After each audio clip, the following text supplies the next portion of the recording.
ইলমা ছুটে এসে অনুর পাশে বসতেই ওর বুকটা কেমন করে কেঁপে উঠল। অনুর নিথর হয়ে মেঝেতে পড়ে আছে। অনুর মুখমণ্ডল দেখতে কেমন রক্তশূন্য লাগছে। ওর নিঃশ্বাসের গতি অনেক ক্ষীণ। হাত পাও স্বাভাবিকের তুলনায় অনেকটা ঠান্ডা হয়ে আছে অনুর। অন্যরকম ভয় ও চাপা আতঙ্কে হাত কাঁপছে ইলমার। তবুও ইলমা নিজেকে সামলে নিয়ে টেবিলের উপরে রাখা গ্লাসটা এনে অনুর চোখে মুখে পানি ছিটিয়ে দিল। অনুর গালে আলতো হাতে চাপড় মারতে মারতে বলল, অনু, অনু শুনছ? চোখ খুলো। অনু। অনুকে ডাকতে গিয়ে ইলমার কণ্ঠস্বরও কাঁপছিল মৃদুভাবে। কিছুক্ষণ পর অনুর চোখের পাতা সামান্য নড়ে চড়ে উঠল। কম্পিত হলো অনুর হাতের আঙ্গুলগুলো। পরক্ষণেই অনু জট করে শোয়া থেকে উঠে বসে হাঁপাতে শুরু করলো। যেন এত সময় ওর নিঃশ্বাসগুলো কোথাও আটকে ছিল, তা এখন বাঁধনহারা হয়ে বেরিয়ে আসছে বেগতিকভাবে। অনুর দু চোখ জুড়ে বয়েরা জেগে বসেছে। সেই মুহূর্তেই অনু দু হাতে ইলমাকে শক্ত করে জড়িয়ে ধরল। যেন এই মুহূর্তে একটা নিরাপদ বুক ওর ভীষণ দরকার ছিল নিজেকে লুকিয়ে ফেলার জন্য। অনু হাউমাউ করে কেঁদে উঠল। অনুর সর্বশরীর থরথর করে কাঁপছে। অনু ওভাবেই কাঁদতে কাঁদতে বলল, আমি আমি বাবাকে মারতে চাইনি। বিশ্বাস করো আমাকে। আমি চাইনি। আমি খুন করিনি। অনুর বেসামালভাবে করার কান্নায় ইলমার কাঁধ অনেকটাই ভিজে গিয়েছে। অনুর অবস্থা দেখে ও ওর বলা কথাগুলো শুনে ইলমার বাকরুদ্ধ হয়ে গিয়েছে প্রায়। অনু আরো তীব্র কণ্ঠে বলে উঠল, আমার হাতে যে রক্ত লেগে আছে, এই রক্তগুলো আমি ইচ্ছে করে লাগাতে চাইনি। ওই রক্তগুলো সব আমার বাবার শরীর থেকে বের হওয়ার রক্ত। কিন্তু আমি আমার বাবাকে মারতে চাইনি। আমি ইচ্ছে করে মারিনি তাকে। তাহলে এই রক্ত কেন আমার পিছু ছাড়ছে না? কেন আমাকে হুটহাট তাড়া করে? কেন? কেন? একটানা বিভ্রান্ত ও ভয় মিশ্রিত কণ্ঠে কথাগুলো বলতে গিয়ে অনুর শ্বাস-প্রশ্বাসের গতি আবারও অস্বাভাবিক হয়ে গিয়েছে। অনুর আকস্মিক এমন স্বীকারোক্তি শুনে ইলমার গায়ের লোমকূপ দাঁড়িয়ে গিয়েছে। তবু ইলমা নিজের আতঙ্ককে নিজের মধ্যেই দমিয়ে রেখে অনুর পিঠে আলতো করে হাত বুলিয়ে দিতে দিতে বলল, শান্ত হও অনু, প্লিজ শান্ত হও। তোমাকে আগে স্বাভাবিক হতে হবে। দেখো আমি আছি তোমার পাশে। আমি কোথাও যাচ্ছি না তোমায় ছেড়ে। শ্বাস নাও। ধীরে ধীরে শ্বাস নাও। ইলমা নিজের বক্ষ ধরে খানিকটা শক্তভাবে জড়িয়ে রাখল অনুকে। এই মুহূর্তে অনুকে শান্ত করাটা জরুরি। অনুর বলা কথাগুলো নিয়ে কোনো প্রশ্ন করার উপযুক্ত সময় এটা নয়। অনু স্বাভাবিক হওয়ার পরেই ইলমা জানতে পারবে অনুর এভাবে ভেঙে পড়ার পিছনে লুকিয়ে থাকা সত্যটা আসলে কি। তেজ ও নির্ঝর সারফারাজের রুমের ভিতর প্রবেশ করতেই দেখল সারফারাজ বিছানার উপর আধশোয়া হয়ে বসে আছে, কপালের উপর এক হাত বাজ করে দু চোখ বুজে।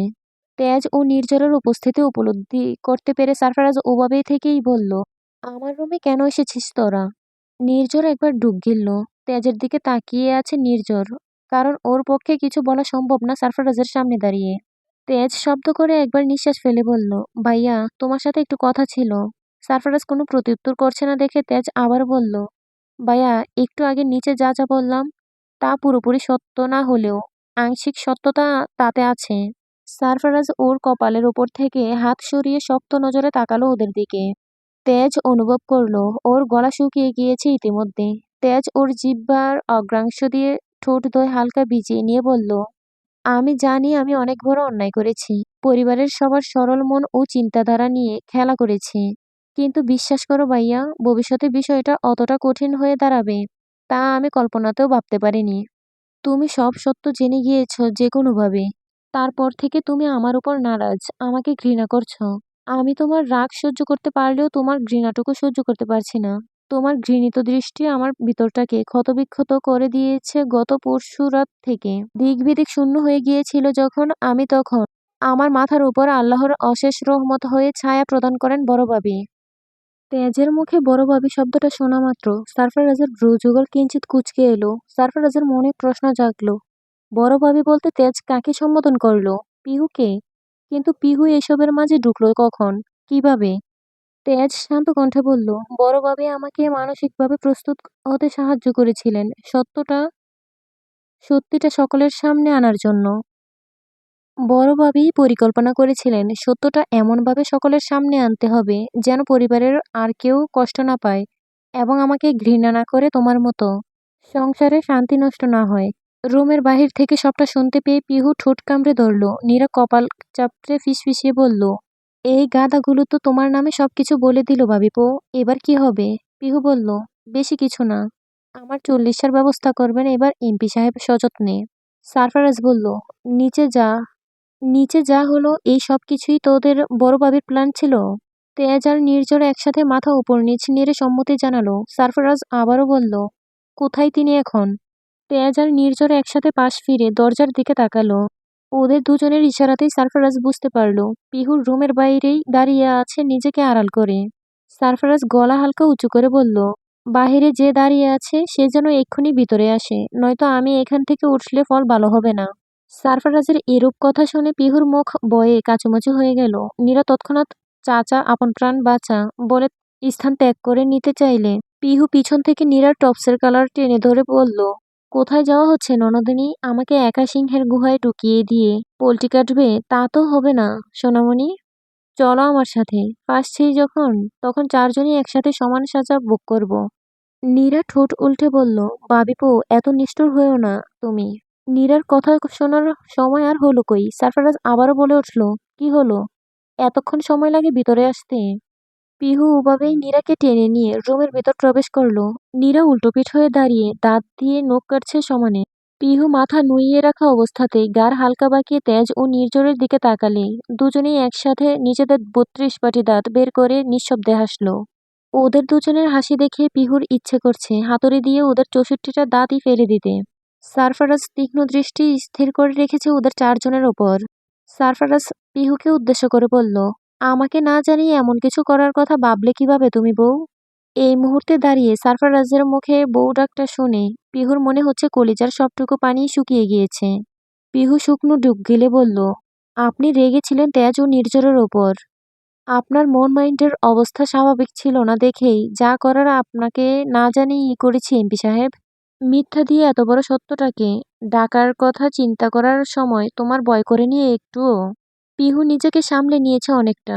চোখ তুলে সারফারাজের দিকে তাকিয়ে শান্ত কণ্ঠে বলল, পরিবারের সুখ শান্তি রক্ষার্থে সত্যটাকে যখন হালকা পাতলা মিথ্যের আবরণ দিয়ে ডেকে সকলের সামনে তুলে ধরা হয় তখন আল্লাহ তাআলা মাফ করে দেন হয়তো। খুব বড় কোনো পাপ করা হয়ে যায় কি এতে এমপি সাহেব? পিহুর কথার কোনো উত্তর সারফারাজ করল না। সারফারাজের মুখশ্রী জুড়ে আগের মতো সেই তেজ, রাগ, ঘৃণার ছাপ আর ফুটে থাকতে দেখা যাচ্ছে না। পিহু বলল, ছোটরা ভুল করলে বড়রা তাদের শাসন করবে এটা স্বাভাবিক, কিন্তু তাদের ওপর থেকে একেবারের জন্য মুখ ফিরিয়ে নেওয়াটা কি ঠিক বলেন? সব ভুল কেবল শাসনের মাধ্যমেই শুধরানো যায় না। কিছু ভুলের প্রতিউত্তর হিসেবে তার প্রতি একটু নমনীয়তা দেখালে, ক্ষমা করলেও ভালোবাসলেও সে নিজেকে শুধরে নিতে পারে সহজেই। বিশেষ করে যারা নিজের করা কর্মের জন্য অনুশোচনায় ভোগে, বারবার ক্ষমা চায়, নিজেকে শুধরে নেওয়ার জন্য একটা সুযোগ চায়, তাদের ক্ষমা করে একটা সুযোগ অন্তত শেষ অন্তত শেষ একটা সুযোগ দেওয়া উচিত। নয়তো দেখা যাবে জীবনে কোনো একটা পর্যায়ে এসে দাঁড়িয়ে আমরা সেই মানুষটাকে যখন হারিয়ে ফেলবো তখন তাকে ক্ষমা না করার জন্য ভীষণভাবে অনুশোচনায় আগুনে দগ্ধ হব। নীরা সামনে ঘুরে দাঁড়ালো। পিহুর বলা প্রতিটি কথা ওদের তিনজনের হৃদয়কে ছুঁয়ে দিতে সক্ষম হয়েছে। তেজ অনুশোচনা ভরা দৃষ্টিতে সারফারাজের দিকে তাকিয়ে কিছুটা দরা গলায় বলল, ভাইয়া, ভুলটা আমি করেছি, পাপী আমি। তাই তুমি যদি ক্ষমা নাই করতে পারো তবে তা শুধু আমার জন্যই প্রযোজ্য রেখো। এখানে নির্ঝরের কোনো দোষ ছিল না। ওকে আমি ভয় দেখিয়ে চুপ করিয়ে রেখেছিলাম। আর এখন বাবে ও নীরা আমায় যে সাহায্য করছে, আমার জন্য তোমার সামনে দাঁড়িয়ে এতগুলো কথা বলার সাহস বাবি করেছে, তার জন্য তুমি ওদেরও কিছু বলো না প্লিজ। ওদের ওপরে নারাজ হইও না। আমি কথা দিচ্ছি তোমায়, আমি নিজেকে শুধরে নিব। সব পাপ কাজ ছেড়ে দেব, নেশা জাতীয় দ্রব্য ছুঁয়েও দেখব না, কোনো মেয়ের দিকেও চোখ তুলেও দেখব না।